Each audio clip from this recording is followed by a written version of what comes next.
Hello. Hello, police. Yeah, what's the problem, sir? We just drove down our farm track. Yeah. Go and feed our pheasants. We come across a Range Rover with 3 people in it. Yeah. It appears that they're dead. I don't know what's happening. Blood in the motor all over them.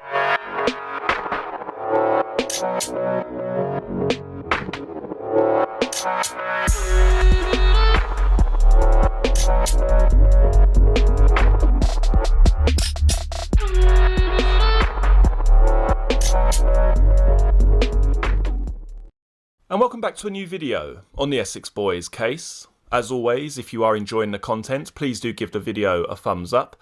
And if you're interested in the Essex Boys case, or simply true crime in general, don't forget to hit the subscribe button below. Now, before I start this video, it's important for me to mention that the author does not seek to discredit any previous accounts or versions of events leading up to the gruesome murders. He merely offers an interesting alternative scenario to be considered. Bill followed the man out of the canteen and out of the building. Mr. P led Bill to a nondescript looking Land Rover and opened the passenger door. John was behind the wheel and the motor was running. "Good hunting, gentlemen." Mr. P shut the door gently. The drive out of London was in silence, except for several calls John received on his mobile phone, to which he basically just listened. The pair eventually arrived at a small cottage at the edge of a village just outside of Chelmsford. In the back of the Land Rover was a large black holdall, which John handed to Bill, before reaching in and retrieving a large Tate cardboard box. The Land Rover had been reversed onto the small driveway, and no one would have paid them any notice in the remote location. The cottage looked lived in, but the garden was overgrown, and the Land Rover looked perfectly at home. Sergeant Green had gone into the station at around 8:30 that morning. He was a bit earlier than usual, but he had plenty to do. The surveillance was yielding nothing except a backlog of other things, which all had to be dealt with. The sergeant hadn't made any attempt to dig out a map of rural Essex and check the exact location of the landing site. He was fairly confident of easily working it out again. He was certain of the OS sheet he'd been shown along with the other officers. He remembered where on the sheet roughly the guy from the Met had pointed to. The guy from the Met had been pretty clear. In fact, he had made sure they'd all got in close and had a proper look. The sheet he'd used had drawn a large circle around the field in question, with red marker pen. In fact, the guy had left the sheet there. Porky had just remembered. It had been folded up by someone and dumped on top of one of the filing cupboards. The governor had just arrived, and told them they were all needed in the briefing room. More work. Christmas was fast approaching, and he was getting plenty of grief from her indoors about doing some shopping. 20 grand from Tony would come in very handy. In fact, it would solve all of his current problems. "Okay, gentlemen, can I have your attention, please?" The general noise in the room died down. The governor addressed the members of the CID team who were present. "Now, gentlemen, with immediate effect, we are pulling the surveillance on Tony Tucker, Pat Tate and Craig Rolfe." The list included others, and they didn't meet with any moans or groans from those present. As you know, gentlemen, it was yielding precious little intelligence and absorbing a considerable amount of our limited resources. Now, I know you were all enjoying the overtime, but I guess it was starting to interfere with a wife's Christmas shopping plans for you all. The joke got a few catcalls and laughs. "Now, gentlemen, do not think for one moment that these bastards are not firmly on our radar. We will continue to treat them as persons of interest. We are well aware of what they are capable of and what they are running here. We will get them, so don't get disheartened, anyone. The file is still very much open. And keep up the good work, guys. Sergeant Green, have you got a moment, please?" With that, the governor retreated to his own office, followed by Sergeant Green.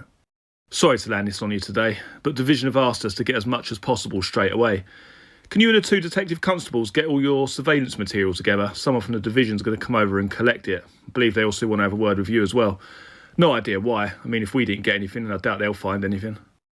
Sergeant Green exited the governor's office and caught his mate's eye. They were both relieved. It took a weight off both their backs now the operation was being stood down. The rest of the room gradually got about its day-to-day business. Porky wasn't particularly happy to be stuck with overseeing what was basically a filing job. Still, it would give him a chance and an excuse to have a glance at the map, which he'd walked past twice already. He could be stuck in the station for the whole day. There wasn't a lot that he could do about that. It wasn't until lunchtime that he got a chance to nip out to the car and turn on the burner phone. Tony Tucker answered him almost immediately. At least he had some good news for his old mate. "Hello, mate, how are you? Porky was feeling cocky. It was easy to be bold when you were the bearer of good news. I'm fine, and you? Tucker noted the tone, but hadn't any idea what was so good for Porky to be all chipper, unless he was already looking to his 20 grand. I'll see you later, mate, if you like. About 6, if that's okay. I can show you that property. Don't forget, though, it's proper muddy, so bring the Range Rover. Well, I'm hardly likely to use that, am I, mate? Tony knew the old Bill knew his car well, and he knew he was under surveillance, so he was hardly going to arrive anywhere important in it. Mate, it'll be fine, and you'll need it, trust me. Bloody div, thought Tone, but it wasn't the time to start growling at the little weasel, especially when he was so close to providing them with the prize. He'd sorted the motor problem himself. Well, I'll have to duck about a bit first, as you know. Where do you want me to pick you up? Tony was confident the phone was okay, but he was cautious and wouldn't make it easy for anyone if they were listening. It was only a burner, and he'd only ever used it for Porky's burner. Tony wasn't a fool, and he wanted to protect his inside man if he could. Get me outside the front of my office, mate, if you want. Porky used his cockiest and most confident tone. Yeah, okay, mate, bit daft though, innit? Your missus won't be happy. It was a loosely coded reply. Basically picking the idiot up in front of the police station would be rather stupid at best, especially in his own car. Ah, you can if you want, mate, she loves you now. You're all friends again. She ain't no longer interested in you, mate. Porky knew Tony would understand what he meant. He wanted to get the good news to him as quickly as he could, as if he was somehow responsible for the good fortune. You're kidding me, right? Tony wanted to be really sure. Look out your window, mate. The sun is shining. She's all sweet with you, honestly. Fuck me, about fucking time. Alright, I'll grab you at the gaff behind Las Vegas just after 6. Sweet, mate. Even if he wasn't under observation, the car might be remembered, and there was no point actually picking the silly pig up in front of the nick. Tony spent the next 30 minutes driving about randomly, doubling back and dwelling too long at junctions. Finally, he pulled into a quiet playground car park and told Pat to drive to meet him. After about 30 minutes of sitting there getting bored, he saw Pat's car drive the length of a football field and swing into the empty car park. Nothing, not a car in sight anywhere behind Pat. It's office, mate. Porky's just told me. You were on your own when you got here too, and there ain't no one on me, mate, I'm sure. Well, I wonder why the fuck you wanted me here, to be honest. Thought something was up. Pat opened his jacket, and sticking out was the butt of a large automatic pistol. We better leave that somewhere this evening. We can't be tooled up in the fucking motor with Porky. He says we're sweet, but if we get a pull and he's with us, we're all knackered. Tony laughed, and Pat joined in. A nervous laughter.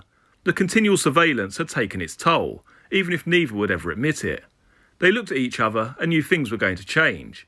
It was time to get back on course. Pat, get hold of Craig. We're going to check this fucking landing strip out tonight with Porky. We get this parcel, mate, and we are back in fucking business. Yeah, we are, mate. Might be a good fucking Christmas after all. Tate called Craig. Craig would meet them in a couple of hours. They were going to have a look at the place. Rolf didn't need to be told anymore, as he knew where they were going.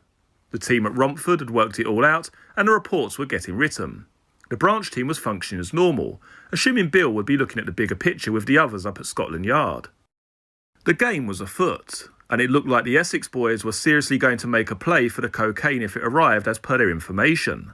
No wonder Bill was up at the yard. Someone would have to come up with a strategy to derail the robbery.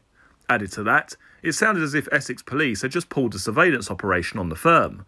They clearly had no idea what was really going on in their own backyard. Someone would have to do something to stop all the madness. That was all Tony Firmin could think of. But who and when? You have been listening to the book Once Upon a Time in Essex. This book is available to purchase online at Amazon and other online book retailers. Many thanks for joining me for this video. Very shortly you'll be able to see some other videos from the channel, including the Essex Boys playlist, which has all of the videos concerning this case in one convenient folder. If you like this video, please do give it a thumbs up. If you're new to the channel, please consider subscribing. I look forward to seeing you all again in the next video. Take care. Cheers.